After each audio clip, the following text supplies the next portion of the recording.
Why do personal trainers charge so much fucking money?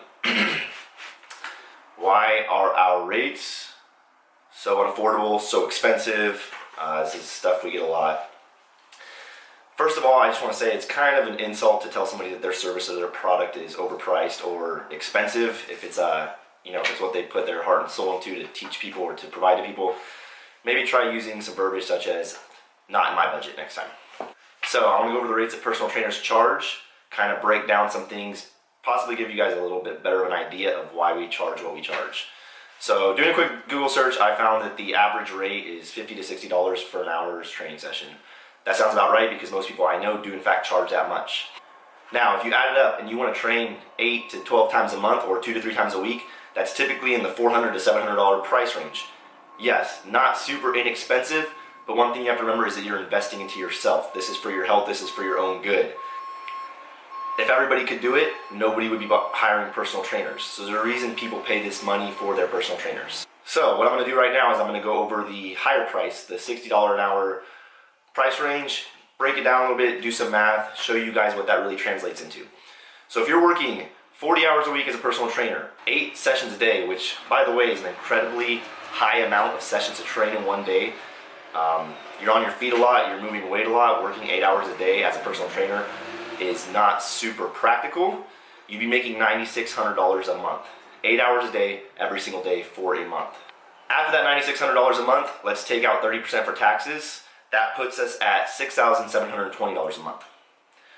Minus gym rent. I'm gonna go ahead and use my gym rent, self-made training facility. $800 a month is what they charge us to train there, so we're gonna take $800 a month out of our income.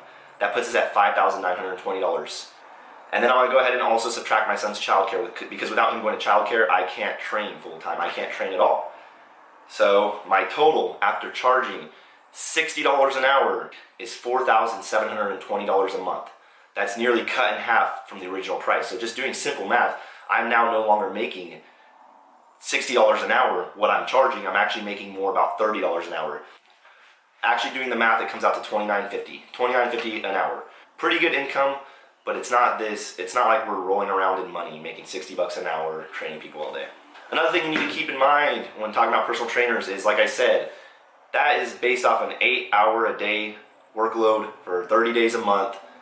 No interruptions.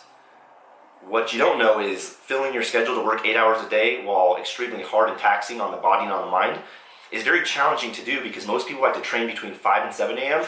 and then 4 to 8, 4 to 9 p.m. So that right there gives you about 7 hours if you can fill each slot. Now, say your slots are full. What you guys also don't understand is that a lot of people cancel on us. A lot of people postpone their sessions. A lot of people do makeup sessions. Oftentimes this can lead to a 4-week pay period turning into now a 5 or 6 week pay period. So you take that $29.50 an hour we talked about and that comes down a little bit more because now we're not getting that every 30 days. It might be every 30 to 45 days thereafter. So I'm going to go with one of the suggested prices we saw on Facebook a while back when my wife asked, what should we be charging as personal trainers? I would say the average price that people said was $25 an hour. It got as low as $15 an hour, and I would say the highest people thought we should charge is about $45 an hour. That totals out to $4,000 a month before any taxes, before any expenses are paid. After taxes and expenses, I even went with a smaller tax bracket and I only charged us 15% taxes on this one. We're looking at about $2,500 a month or $16.25 an hour. $16.25 an hour. That's $1.25 more than the proposed McDonald's pay raise. Look, not that I have anything against McDonald's or their employees. Sure, they earn their money. I'm not going to get into that conversation right now. But what does it take to become a McDonald's employee? You fill out an application, do an interview or two, a couple weeks of training. Sounds pretty basic to me. At the very least, a personal trainer has to study for about 2 or 3 months to take a test, which they had to pay anywhere from $800 to $1,500 to take, pass the test, and then get hired by a company. So a little bit more goes into becoming a personal trainer at the bare minimum. Now, if we're talking about myself, I have 7 years of weightlifting experience, about 10 years of just general fitness experience. Not that that's a whole lot or better than this guy or that guy or whatever, but it's definitely something that's helped me become a more proficient and effective personal trainer. That's a lot of hours and years I put into this hobby of mine that eventually translated into a career. So, Keep that in mind. I've invested about 10 years of my life into this career to become the type of personal trainer I am, or the qualified personal trainer I am.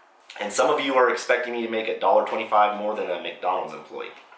Going back to the work, the amount of work we put in a week, like I said, 8 hours a day, 30 days a month, that can be very extraneous, very tiring. Don't forget that we're not only working at the gym though. We have to do your programming outside of the gym. We have to do your meal plans outside of the gym.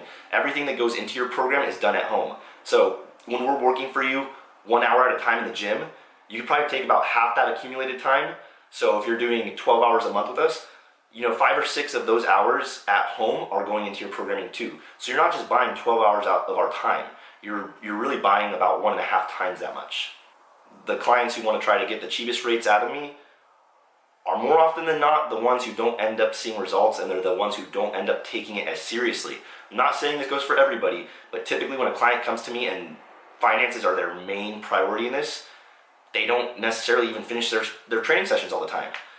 The ones who pay the greater investment are the ones who actually follow through with the training. They're the ones who actually see the results. So it's funny because the ones who are paying a higher investment are actually finding the value out of paying a higher price than the ones who are trying to pay a lesser rate.